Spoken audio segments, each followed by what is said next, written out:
पकड़ो पकड़ो पकड़ो, अरे बच्चे को लेकर भाग गया, पकड़ो। अरे क्या हुआ भाई, सुबह सुबह अपने गांव में ये शोर कैसा? अरे किसी के घर में चोरी या डकैती हुई है क्या? नहीं भाई, ध्यान से सुनो, लोग ढोल नगाड़े पीट रहे हैं, शायद कोई जंगली जानवर हो। पंडित ज्ञानचंद उधर से ही आ रहा है, आओ उसी से पूछते हैं।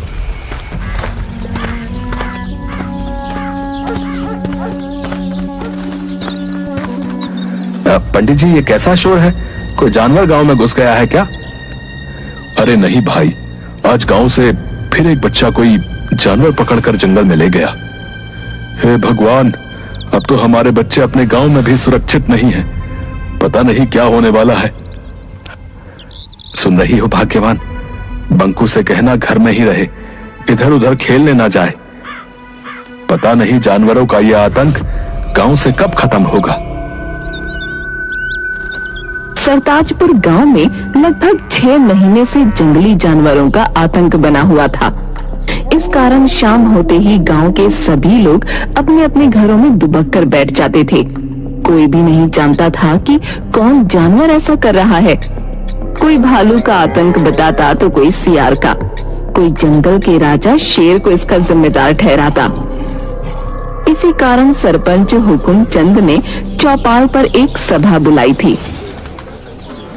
प्यारे गांव वासियों, जैसा कि आप जानते हैं कि पिछले 6 महीने से रोज कोई जानवर हमारे बच्चों को जंगलों में ले जाकर मार कर खा जाता है।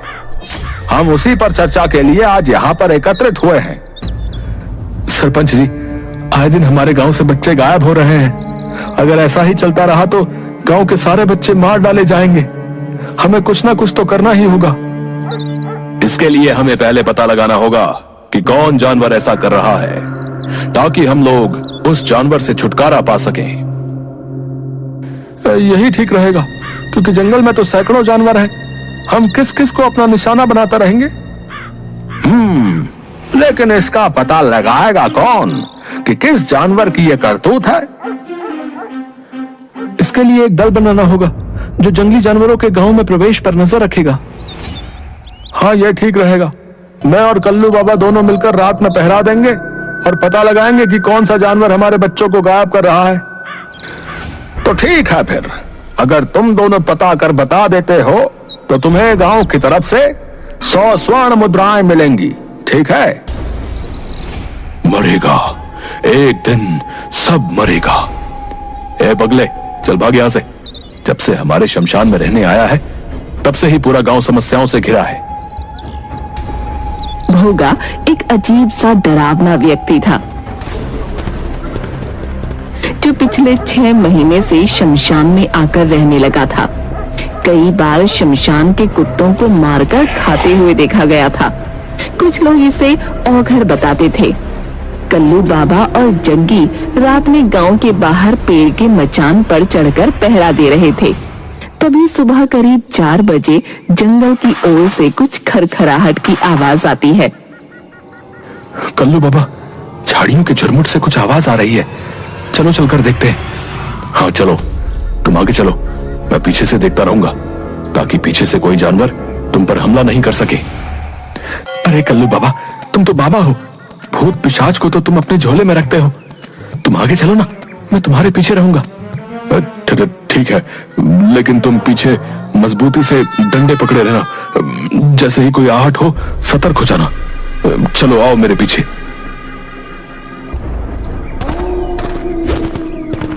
भूत पिशाच निकट नहीं आवे, महावीर जब नाम सुनावे।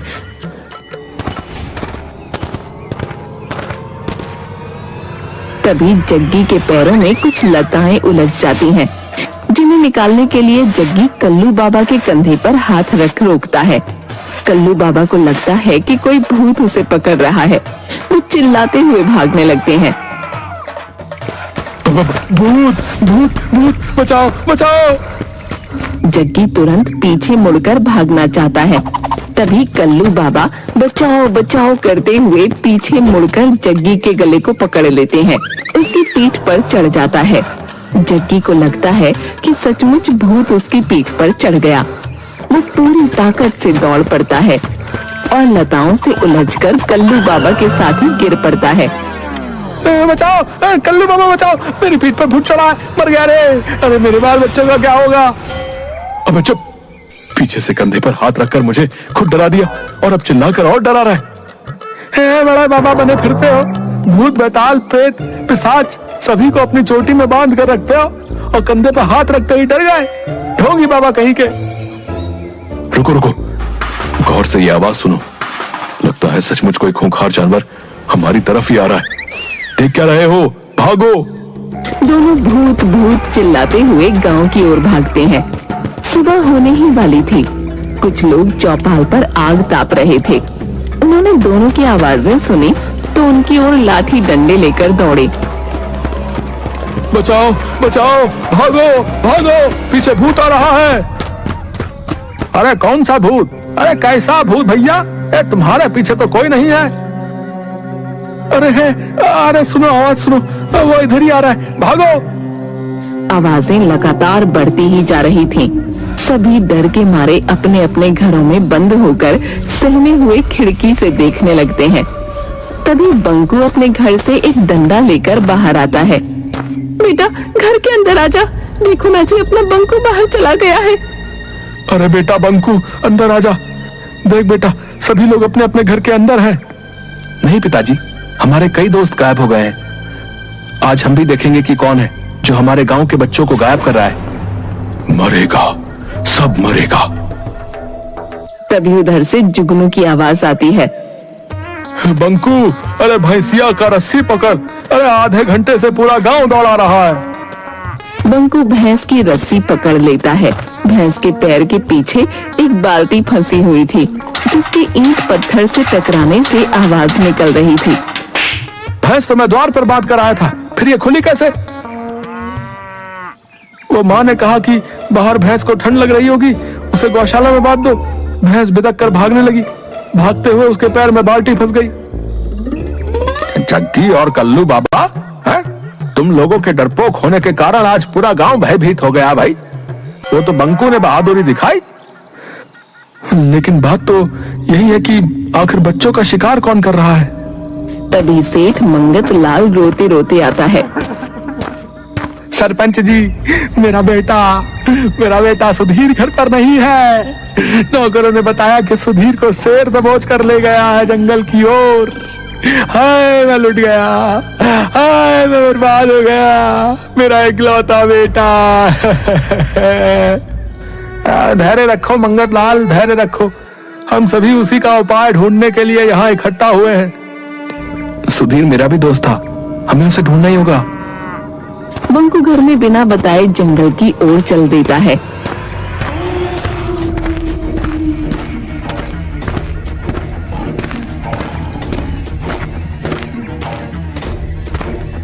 एक नदी किनारे रुककर बंकू पानी पीने लगता है।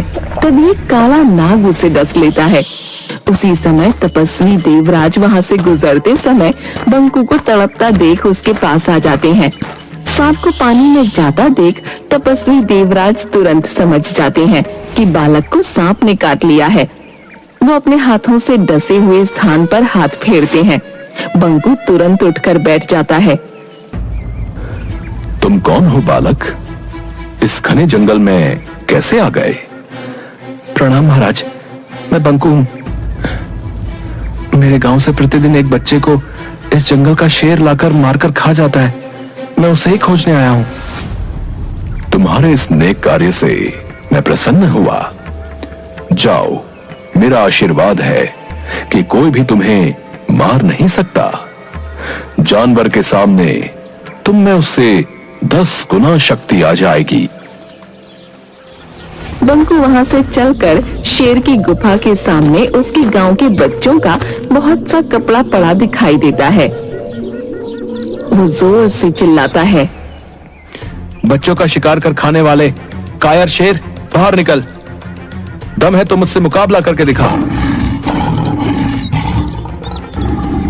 अबे पिद्दी बालक, भाग जा यहां से।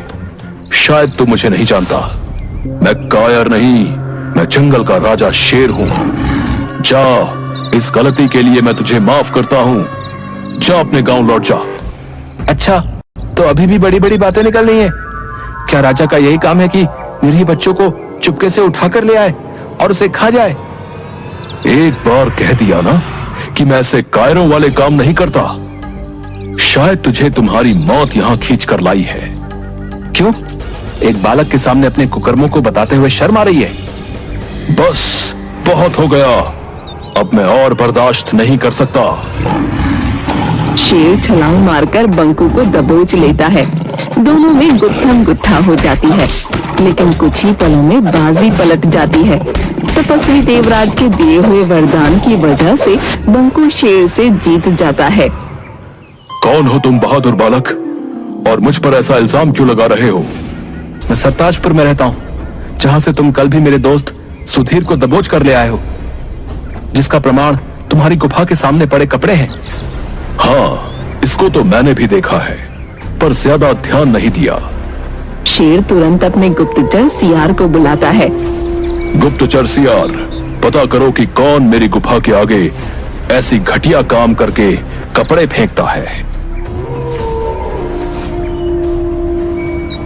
महाराज, ये काम किसी आदमी का है। देखिए, कोई कपड़ा फटा हुआ नहीं है, सभी कपड़े सही सलामत खोले गए हैं। जबकि अगर जानवर करता तो कपड़ों के चीथड़े होते। देख लिया, कोई हम जानवरों को फंसाने के लिए ऐसा काम कर रहा है। ठीक है, लेकिन आखिर ऐसी घिनौनी हरकत कौन कर रहा है? मैं सामने पेड़ पर से आज रात नजर रखूंगा। रात भर बंकू मचान पर जगा रहता है, लेकिन वहाँ कोई नहीं आता। करीब 4 बजे उसे नींद लग जाती है और वो सो जाता है। तभी चिड़िया की आवाज सुनकर बंकू जग जाता है। वो देखता है कि कंबल ओढ़े हुए एक आदमी सुधीर के कपड़ों को शेर की गुफा के आगे फेंक रहा है। बंकू मचान से उतरकर उस आदमी को पकड़ लेता है। भोगता कहाँ है? जरा अपना चेहरा तो दिखा।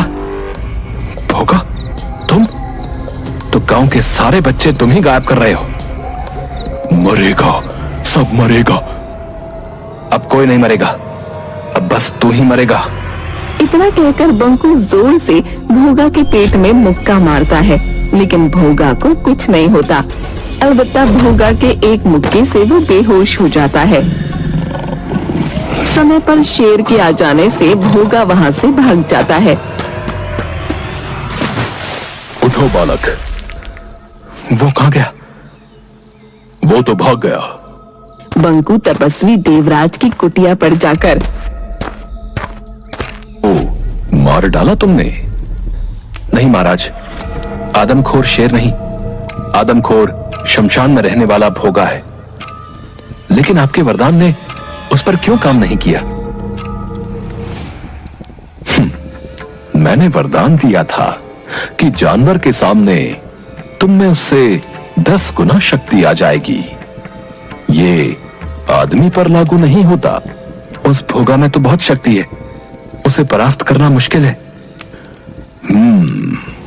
भोगा ने एक ऋषि को खाने में मांस दे दिया था। तब ऋषि ने उसे शमशान का मांस खाने का श्राप दे दिया था। उसको मारने का क्या उपाय है महाराज? वो सिर्फ बेल के पेड़ की लकड़ी से बने औजार से ही मर सकता है। लेकिन उसे मारने के तुरंत बाद 200 गज उसकी परिधि से बाहर निकलना होगा, नहीं तो सामने वाला भी मर जाएगा। बंकू बेल के पेड़ की लकड़ी को नुकीला करके भाला बना लेता है और चीते पर बैठ शमशान पहुंच जाता है।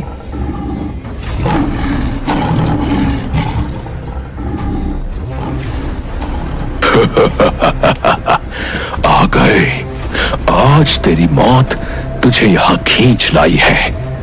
अभी तुम्हारे दोस्त सुधीर को ही खाने जा रहा था, लेकिन अब पहले तुझे खाऊंगा। चीते, तू भाग जा, नहीं तो तू भी मारा जाएगा। पहले तू बचकर दिखा, ये ले। बंकू भाले से कई बार वार करता है, लेकिन भोगा को कुछ नहीं होता। बालक, हो गई हसरत पूरी, अब तू मेरा शिकार बनेगा। तभी अचानक तपस्वी देवराज वहाँ प्रकट होते हैं। बंकू, भाले को उसकी नाभि में मारो। बंकू जैसे ही भोगा की नाभि में भाला मारता है, एक विस्फोट होता है। बंकू तुरंत चीते पर बैठकर 200 गज दूर हट जाता है। भोगा का शरीर वहीं भस्म हो जाता है। बंकू को सुधीर के साथ आते हुए देखकर गांव वाले खुशी से उछल पड़ते हैं। सेठ मंगत लाल और सरपंच हुकुम सिंह बंकू को इस कार्य के लिए 500 स्वर्ण मुद्राएं देते हैं।